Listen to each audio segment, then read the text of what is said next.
yazi yangishisa na indaba yazi yangishisa ngiyabila njengamanzi esitofini.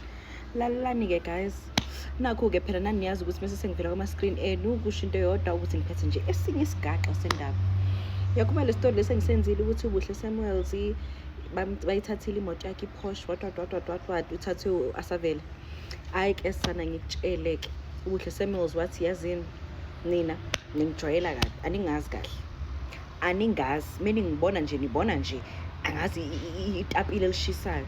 Wathi ngizonibonisa waya laphayana eRandburg wathi maphoyisa lo muntu lo angimfundi duze kwami yena nomfazi wakhe na anything that has to do with him angimfuni ngicela ukuvula i-protection order. Lathi iphoyisa ngempela wathi ngicela ukuvula i-protection order manje. Wayivula ke uBuhle Samuels i-protection order against i-ex-husband ka-Asavela ne kuthiwa phela i-ex-husband ya-Asavela imunika the worst time of her life. Thatha imoto wayipha Asavela kuthiwa nje umphilisa nje isinyova dam, we understand. Angithi phela allegedly umuntu ka-Asavela bekuthiwe uzoshada uBuhle Samuels. Shuthi manje na ebuye emqondweni ethi no man, actually isithandwa sami sangempela uAsavela.